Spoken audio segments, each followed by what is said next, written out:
Réveille ton bise, tin tin tin. Réveille ton bise. Hello et bienvenue sur le podcast Réveille ton bise. Je suis Justine, mentor podcast et business. J'aide les entrepreneurs à développer un business qui leur ressemble grâce au Human Design et sans prospection grâce au podcast. Tous les lundis à 6h, je me mets au défi de vous partager des conseils et de l'inspiration pour vous réveiller, vous et votre business. Est-ce que vous êtes prêts à attaquer cette nouvelle semaine à fond ? Moi, je le suis. C'est parti, bonne écoute. Hello et bienvenue dans ce nouvel épisode de Réveille ton bise. Comme tous les lundis, je suis ravie d'être dans vos oreilles, vraiment. Et j'en profite au passage pour vous remercier de votre soutien, de vos écoutes et évidemment de votre fidélité constante. Le sujet du jour est chaud, bouillant parce que c'est l'été et qui dit été dit généralement vacances et dit qu'est-ce qu'on fait de nos réseaux sociaux, qu'est-ce qu'on fait de notre communication quand on a envie de couper un petit peu et de pouvoir se reposer. Suite à un sondage sur Instagram, j'ai eu différentes réponses qui m'indiquaient que oui, certaines personnes souhaitaient faire une digital detox courant de l'été et d'autres personnes souhaitaient plutôt faire une espèce de jeûne intermittent des réseaux sociaux et des internets. Donc, le sujet tombe à pic parce que c'est d'actualité et que j'espère que grâce à cet épisode, je vais pouvoir vous aider à préparer, anticiper et profiter de votre digital detox si vous comptez en faire une. Sans grande surprise, vous et moi savons que l'été est une période propice pour se reposer, se ressourcer et évidemment faire le plein de nouvelles idées avant la rentrée, histoire de tout dépoter. C'est souvent à ce moment-là que l'on souhaite réaliser une digital detox, c'est-à-dire couper complètement les réseaux sociaux et toutes sortes de plateformes où l'on consomme du contenu sur Internet. Cette décision, aussi bénéfique puisse être pour soi-même, elle peut aussi susciter des inquiétudes concernant la visibilité de son business et évidemment la peur de perdre des clients ou de ne pas en avoir plus tard. Dans cet épisode, je vous partage mes meilleurs conseils pour vous rassurer, vous organiser et réussir avec franc succès votre digital detox estival, tout en préservant évidemment la notoriété de votre entreprise. En bonus, à la fin de cet épisode, je vous partage une to-do list, une checklist pour vous aider à préparer et vous organiser à votre digital detox sans évidemment ne rien oublier pour maintenir la visibilité de votre entreprise. Allez, on y va. Commençons avec évidemment l'importance et les bienfaits d'une digital detox pour soi-même et son entreprise. Les bienfaits sont nombreux, que ce soit pour soi-même et aussi pour son business. Encore une fois, ce n'est pas un secret. Histoire de bien comprendre tous ces bienfaits et vous motiver et vous inciter et vous rassurer pour vous lancer dans cette aventure, voyons maintenant en détail tout ce que vous avez à y gagner. Partons déjà de soi-même pour voir quels sont les bienfaits pour votre bien-être personnel. Une digital detox présente de nombreux avantages pour votre bien-être. Là encore, c'est pas une grande nouvelle, puisqu'en coupant les liens avec les réseaux sociaux, vous allez pouvoir réduire le stress et l'anxiété qui peuvent découler d'une présence constante et énorme en ligne. Être constamment connecté, ça peut vraiment entraîner un niveau élevé de stress et d'anxiété. Entre les notifications incessantes, les comparaisons sociales et la pression de rester constamment actif et active en ligne, tout ça, ça peut avoir un impact assez négatif sur votre bien-être et votre santé mentale. En choisissant de faire une digital detox, vous allez pouvoir donc réduire ces sources de stress et retrouver une tranquillité d'esprit. Ça vous permet aussi d'améliorer la qualité de votre sommeil en évitant l'exposition aux écrans avant de vous coucher. De faire une pause numérique, ça va vous permettre à vous et évidemment à votre corps de pouvoir vous réguler, se réguler naturellement, ce qui va donc favoriser un sommeil de meilleure qualité. Et puis, faire une digital detox, ça va pouvoir renforcer, favoriser votre concentration et augmenter votre productivité. Puisqu'en éliminant les distractions numériques, encore une fois, entre les réseaux sociaux, les notifs, les emails, eh bien, vous et moi, sommes constamment en train de passer d'une chose à l'autre. Qui, aujourd'hui, n'arrive plus à se concentrer sur un livre papier, qui, au bout de 15 minutes, ne sait plus ce qu'on était en train de lire sur son livre. Levez la main, criez, je sais pas, faites quelque chose que je puisse savoir qui dans la salle se reconnaît. Parce que moi, clairement, c'est le cas. En réduisant les écrans, les notifs et les distractions, eh bien, ça va pouvoir permettre de muscler à nouveau votre attention et votre concentration. Ce qui, par la suite, va pouvoir favoriser un travail plus efficace, et ça, dès la rentrée. Voyons maintenant les avantages pour votre entreprise, puisque la Digital Detox ne profite pas seulement à votre bien-être personnel, à votre santé mentale et physique, mais aussi, évidemment, ça peut aussi avoir de nombreux avantages et bienfaits pour votre business.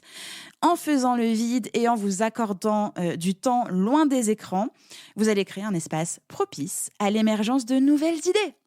Lorsque vous vous déconnectez des écrans et des canaux numériques, vous allez ouvrir la porte à de nouvelles idées et à, on va dire, un angle différent, à des perspectives différentes. En prenant du recul par rapport à votre activité pro, vous allez pouvoir réfléchir de manière plus créative, explorer de nouvelles approches et découvrir des solutions auxquelles vous n'aurez peut-être jamais pensé, donc des solutions innovantes pour votre business. Ce que je veux dire, c'est que tout ça, ça peut aussi vous sembler être un non-sens, mais en vous déconnectant du web et des écrans, vous allez pouvoir vous reconnecter à votre identité, à vos valeurs. Et in fine, ça va vous permettre de communiquer de manière plus authentique avec vos clients et clientes. Tout ça, ça va vous offrir l'occasion de vous recentrer sur l'essence de votre entreprise et de vous assurer que vos futures actions en ligne et hors ligne reflètent fidèlement votre mission et vos objectifs. Et évidemment, vous allez vous éviter l'épuisement professionnel. Vous allez vous éloigner des exigences constantes de votre activité pro. Vous allez pouvoir vous ressourcer et du coup prévenir aussi de l'épuisement. En prenant soin de vous, vous allez être plus énergique, plus motivé et plus efficace lorsque vous allez reprendre votre activité entre guillemets à la normale. Prendre le temps de vous déconnecter, c'est donc un investissement hyper précieux pour votre épanouissement pro et perso. Maintenant que vous êtes convaincu de tous les avantages et tous les bienfaits que peut vous apporter la Digital Detox et que vous souhaitez vous y mettre, on va éviter de faire n'importe quoi et de tout arrêter du jour au lendemain. Le but du jeu, c'est de planifier et de préparer votre Digital Detox estivale. Alors je dis estivale parce que nous sommes l'été, mais vous pouvez faire clairement une Digital Detox n'importe quand dans l'année. La planification et la préparation, c'est clairement deux éléments assez essentiels, voire hyper importants, pour vous assurer de réussir votre Digital Detox sans compromettre la visibilité de votre business. Je vais vous partager quelques étapes pour vous permettre de profiter pleinement de votre déconnexion, pour pouvoir vous ressourcer et revenir avec une énergie renouvelée pour aborder la rentrée et tout déchirer. Donc déjà, l'une des premières étapes, c'est de définir évidemment la durée, les objectifs de la Digital Detox. Si vous souhaitez vraiment vous lancer dans cette aventure, déjà bravo, moi je trouve ça carrément canon, c'est hyper génial, mais il va falloir quand même commencer par définir la durée de votre détox. Il va falloir, et c'est assez délicat mais quand même important, tenter d'identifier une période adéquate qui vous permettra de vous ressourcer sans compromettre votre entreprise. Je m'explique. Vous allez pouvoir choisir une semaine, 2 semaines ou même 1 mois, peu importe, en fonction de vos besoins et de la nature de votre activité professionnelle. Assurez-vous de sélectionner une durée réaliste et réalisable. Ce qui veut dire que si vous êtes en pleine période de lancement, c'est pas à ce moment-là qu'il va falloir faire votre Digital Detox. Ça va être après sans doute, ou alors bien avant. Mais il va falloir identifier là où les périodes les plus propices à votre détox digital. Alors oui, il n'y a pas de bon moment, vraiment, il n'y a que le moment qu'on décide, mais il y a quand même des moments clés, des moments assez importants. Ça peut être assez compliqué, donc essayez d'identifier le moment le plus adéquat, propice. En plus de définir en fait donc le moment et la durée, ça va être important de vous fixer des objectifs clairs en fait pour votre détox. Qu'est-ce que vous souhaitez accomplir pendant cette période? Est-ce que vous voulez prendre du recul par rapport aux réseaux sociaux? Est-ce que vous souhaitez vous concentrer sur d'autres activités créatives ou sur le développement de nouvelles compétences? En fait, définir comme d'habitude vos objectifs, ça va vous aider à orienter vos actions mais aussi vos inactions, parce que vous serez tenté de revenir sur le web et les réseaux sociaux et que, en fait, ce serait bien de trouver une sorte de complément, une activité complémentaire qui vous fait du bien ou carrément vraiment de ne rien faire. Donc, c'est pour ça que je soulignais le mot inaction pour vous éviter de reprendre le réflexe de vous rendre sur les réseaux sociaux ou sur n'importe quelle plateforme de contenu Internet. Et donc, grâce à ça, vous allez pouvoir maximiser les bénéfices et vos chances de réussir votre digital detox. La deuxième étape, c'est d'informer vos clients et clientes et vos partenaires de votre absence digitale. Avant de vous déconnecter, vraiment, c'est hyper important d'informer vos clients, clientes et vos partenaires de votre absence. Communiquez à l'avance sur votre digital detox estival et indiquez clairement la période durant laquelle vous serez indisponible. Vous pouvez envoyer un email à vos clients, clientes, publier un message sur vos réseaux sociaux ou mettre à jour votre site web avec une notification indiquant que vous serez en digital detox à ce moment-là. Vous pouvez aussi vous assurer de fournir une ou des alternatives pour les urgences, comme un contact d'urgence ou un ou une responsable temporaire à contacter en cas de besoin. Cette full transparence rassurera évidemment vos clients et clientes et maintiendra évidemment aussi une relation de confiance. Et la troisième étape pour anticiper, planifier, préparer votre digital detox, c'est évidemment d'organiser votre travail avant de tout couper. C'est hyper important, c'est pour ça que je le précise aujourd'hui, mais pour pouvoir profiter pleinement de votre digital detox, ça va être hyper important d'organiser votre travail en amont. Alors, encore une fois, quelques petites étapes à suivre. Peut-être que pour certains, certaines, c'est une piqûre de rappel. Pour d'autres, si jamais c'est nouveau, et ben tant mieux.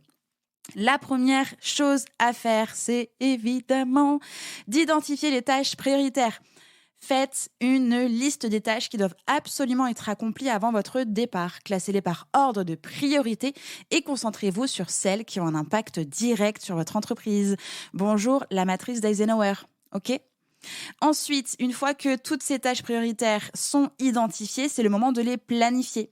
Utilisez alors un outil de gestion de projet ou un calendrier pour planifier les tâches que vous avez identifiées qui sont prioritaires, je le rappelle, et allouez-vous suffisamment de temps pour les accomplir afin de ne pas être pressé à la dernière minute. Heureusement, vous pouvez automatiser certaines actions et donc pour ça, il faut tout simplement profiter des outils numériques avant de tout couper qui sont disponibles pour pouvoir automatiser certaines actions pendant votre absence, comme par exemple utiliser des planificateurs pour vos réseaux sociaux pour maintenir une présence en ligne minimale et automatisée. Vous pouvez aussi configurer un mail automatique lorsque vous recevez un email qui va informer de votre indisponibilité. Vous pouvez évidemment automatiser vos newsletters directement avec votre logiciel de mailing list, votre autorépondeur. Vous pouvez automatiser énormément de choses, identifier quels sont vos besoins, outillez-vous et programmez ce que vous pouvez programmer. Et ensuite, si vous êtes entouré d'une équipe, eh bien, il va falloir aussi ces personnes-là les informer. Assurez-vous de les informer de votre départ, de leur déléguer les tâches qu'ils vont devoir prendre en charge pendant votre absence. Donc, pour ce faire, je vous conseille d'organiser une réunion suffisamment en amont pour pouvoir partager les informations nécessaires, revoir ou en tout cas transmettre les bons process et clarifier les responsabilités de chacune des personnes de votre équipe. Vous l'avez compris, en préparant votre travail, en organisant votre travail en amont, vous allez pouvoir partir en digital detox, l'esprit tranquille, en sachant que toutes les tâches prioritaires seront effectuées avant votre départ, puis ensuite prises en charge et que les communications sont gérées de manière appropriée, automatisée, programmée, etc. Voyons maintenant comment est-ce que vous pouvez maintenir une visibilité minimale pendant votre absence, pendant votre digital détox. Vous avez vu avec ces petits tips d'automatisation qu'il est totalement possible de maintenir une présence minimale, programmée, automatisée et évidemment cohérente pendant votre digital détox qui va vous permettre en fait de rester visible auprès de votre audience tout en prenant du temps pour vous ressourcer. Donc je le répète, mais un peu plus en détail, vous pouvez utiliser des outils de programmation pour pouvoir maintenir une visibilité minimale programmée automatisée. Et donc voici quelques conseils pour y parvenir.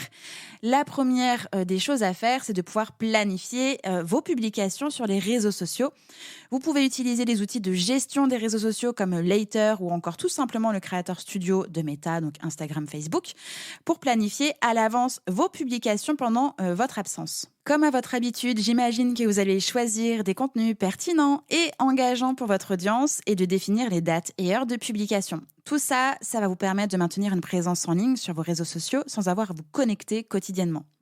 Ensuite, vous pouvez programmer évidemment vos newsletters. Si vous avez une liste d'abonnés à votre newsletter, profitez-en pour envoyer des newsletters, même pendant votre absence. Vous pouvez créer une série de contenus intéressants et utiles à partager avec votre audience pendant votre absence, votre digital detox. Utilisez des outils d'automatisation, du marketing par email comme MailerLite ou ConvertKit ou ActiveCampaign ou que sais-je, pour programmer l'envoi de vos newsletters. Vous pouvez aussi exploiter les fonctionnalités de publication différées. Je m'explique. De nombreux outils pour votre blog, votre gestion de contenu, comme par exemple sur WordPress, vous permettent de publier en différé, donc de programmer des articles de blog. Vous pouvez rédiger et planifier des articles à l'avance en spécifiant la date et l'heure de publication.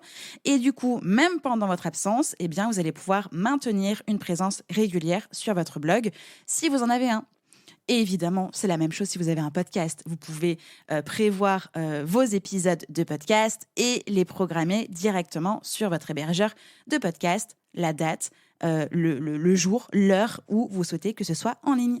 Et j'avais aussi envie d'aborder une autre stratégie qui peut être de collaborer avec des partenaires et ou d'autres créateurs, créatrices de contenu. Ça peut être une stratégie assez efficace pour maintenir une présence en ligne pendant votre digital detox et de collaborer avec des partenaires et d'autres créateurs, créatrices de contenu de votre secteur. Pour ce faire, vous pouvez organiser des prises de parole croisées. Ça veut dire d'identifier des partenaires ou des créateurs, créatrices de contenu avec lesquels vous partagez évidemment vos valeurs et des intérêts communs ainsi que des audiences similaires.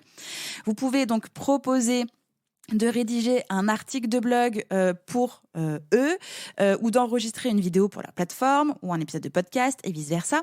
Ça va vous permettre de toucher leur audience et de maintenir votre visibilité même pendant votre absence. Vous pouvez aussi réaliser des collaborations sur les réseaux sociaux. Alors pourquoi ne pas collaborer avec d'autres entrepreneurs et entrepreneuses pendant votre absence ? Moi, je trouve que ça peut être assez cool. Comme par exemple, vous pouvez préparer des publications en commun. Vous pouvez, si vous le souhaitez, laisser prendre le contrôle de votre compte Instagram avec une personne de confiance, évidemment. Et puis, de votre côté, vous pouvez proposer des articles invités. Donc, vous pouvez tout simplement identifier des blogs ou des sites web de votre domaine d'activité qui acceptent les articles invités. Donc, préparez des articles de qualité et proposez-les en tant qu'invité pendant votre digital detox. Ça va vous permettre de continuer à générer du trafic et accroître votre visibilité en atteignant de nouveaux lecteurs et lectrices. Et ça marche aussi dans l'autre sens. Vous pouvez proposer à d'autres personnes, comme je l'ai déjà dit, de venir rédiger un super article de blog sur votre blog et qui sera programmé puis publié pendant votre absence. La collaboration avec des partenaires et des créateurs, créatrices de contenu, ça peut être une stratégie vraiment gagnant-gagnante car elle vous permet de maintenir une visibilité en ligne tout en apportant une valeur ajoutée à votre audience. Évidemment, assurez-vous de choisir des partenaires alignés sur vos valeurs et vos objectifs et veillez à maintenir des relations mutuellement bénéfiques. Pour conclure cet épisode de podcast, j'espère que vous avez compris que la digital detox, ça peut être une véritable et excellente occasion de vous ressourcer, de vous reconnecter avec le monde réel, de pouvoir vous reposer, de cultiver la réflexion, de trouver l'inspiration et de préparer la rentrée. En planifiant soigneusement votre digital detox, en mettant en place des stratégies de maintien de votre visibilité, vous allez pouvoir profiter, mais pleinement de cette période sans compromettre la croissance et la visibilité de votre entreprise. En vous concentrant sur des activités dites hors ligne qui vous nourrissent sur le plan perso et pro, vous allez revenir de votre déconnexion avec une énergie renouvelée et des idées fraîches pour la suite de votre business. Je vous l'avais promis en début d'épisode, voici la to-do préparation à votre digital detox. Donc, on va dire action numéro 1, planification préalable. Sous-action, déterminer la durée de votre digital detox en fonction de vos besoins et de votre activité pro avec une date de début et une date de fin. Et je le rappelle, choisissez une période qui ne perturbera pas vos opérations commerciales.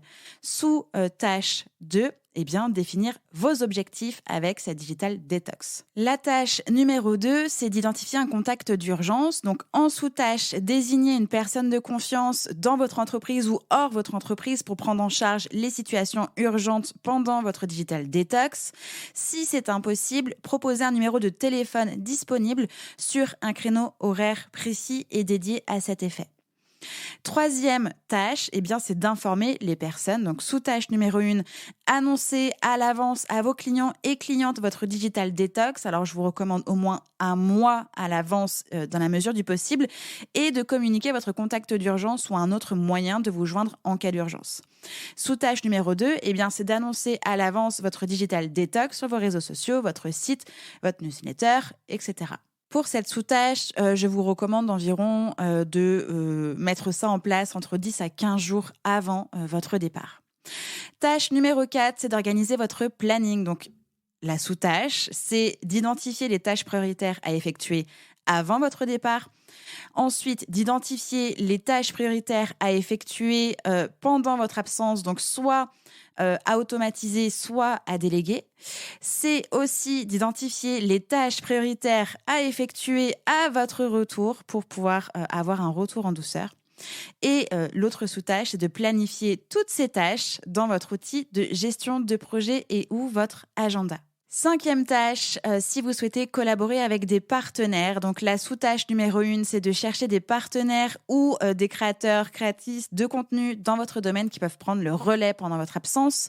Et l'autre sous-tâche, c'est d'organiser des collaborations ou des prises de parole croisées pour maintenir votre visibilité et votre engagement en ligne. La 6e tâche, c'est de préparer vos contenus à programmer, donc rédiger à l'avance vos articles de blog, vos newsletters, vos épisodes de podcast, vos vidéos que vous pourrez ainsi publier, programmer pendant votre absence. La sous-tâche, c'est, et en même temps c'est une sous-tâche un peu superficielle parce que normalement vous devriez déjà faire ça, mais assurez-vous que ces contenus reflètent votre expertise, apportent de la valeur à votre audience, même quand vous n'êtes pas là. La 7e tâche, c'est donc de planifier vos contenus, donc sous-tâche, utilisez des outils de programmation pour planifier à l'avance vos publications sur les réseaux sociaux, vos newsletters, vos épisodes de podcast, vos vidéos pendant votre digital detox. Et puis, la 8e tâche, c'est d'automatiser vos réponses. Vous pouvez, en sous-tâche, déjà configurer un message automatique pour votre boîte mail pro afin d'informer les expéditeurs et expéditrices de votre absence et de leur fournir une alternative en cas d'urgence, donc votre contact d'urgence ou un autre moyen d'entrer en contact avec vous. Sous-tâche numéro 2, vous pouvez programmer un message automatique sur Insta ou Facebook pour informer les personnes de votre absence. Vous pouvez annoncer votre date de retour ou alors, si vous le souhaitez, aussi fournir une autre alternative de contact en cas d'urgence. La 9e tâche n'est pas obligatoire, c'est pour les entrepreneurs et entrepreneuses qui, comme moi, ont besoin de un minimum de planification, de structure pour ne pas craquer, par exemple, ou ne pas tourner en rond, ne pas déprimer, etc., etc. Donc, c'est de prévoir des moments de réflexion. Donc, profitez de votre digital detox pour prendre du recul et réfléchir à votre entreprise. Donc, vous pouvez très bien vous planifier quelques créneaux dédiés à ça. Et dans ces cas-là, notez toutes les nouvelles idées qui vont émerger pendant cette période et préparez-vous à les mettre en œuvre à votre retour. Ce que je veux dire, c'est que en planifiant des moments de réflexion. Vous allez pouvoir pleinement profiter de votre digital detox. Et comme vous allez avoir des nouvelles idées, en fait, préparez-vous à le noter quelque part pour ne pas revenir sur votre ordi, dans votre Notion, dans votre to-do list digitale, peu importe, qui pourrait être la porte ouverte à toutes les fenêtres d'un retour sur les réseaux sociaux, sur le web, alors que en fait, c'était pas le but. Et la 10e tâche, encore une fois, clairement pas obligatoire à noter, ce n'est pas vraiment une tâche digne d'une to-do list, mais en tout cas, notez-vous quand même à vous-même de revenir en douceur. À votre retour, évitez de vous précipiter pour tout rattraper immédiatement, tous les messages en attente, tout le contenu que vous avez manqué, etc. Prenez le temps de vous mettre à jour progressivement et de vous reconnecter avec votre audience de manière authentique. J'espère que cet épisode vous a plu. J'espère surtout que j'ai pu vous aider aujourd'hui si vous souhaitez vous lancer dans une digital detox.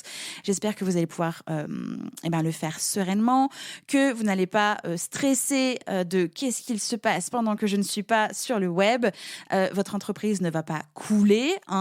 Préparez tout ce que vous avez besoin de préparer en amont, ce qui vous permettra d'avoir une digital detox sereine, saine, sans stress et un retour au business, canon. Je suis curieuse, dites-moi si vous allez tenter une digital detox cet été et surtout ce que vous allez préparer et mettre en place avant votre départ. Je pense que moi, je vais en faire une pendant une semaine courant du mois d'août. Donc, je commence déjà à réfléchir et à préparer ça tranquillement. Je vous remercie pour votre écoute. Je vous souhaite un bon lundi, une belle journée, une belle semaine, évidemment. Et on se retrouve la semaine prochaine. Ciao, ciao! J'espère que cet épisode vous a plu. N'hésitez pas à partager le podcast à une personne qui veut aussi se réveiller avec vous. Retrouvez l'ensemble des informations et des liens en description de l'épisode ainsi que sur le site internet www.justinarma.com.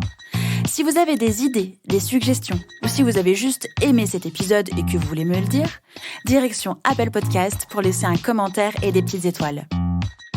Vous pouvez aussi me laisser des petits mots sur Instagram au nom de Justine-Arma avec 2 A ou par mail à l'adresse hello@justinarma.com. N'oubliez pas de vous abonner à Réveille ton bise sur votre plateforme d'écoute préférée pour ne pas louper votre réveil. On se retrouve lundi prochain, 6h, pour un nouvel épisode. Bonne semaine. Ciao!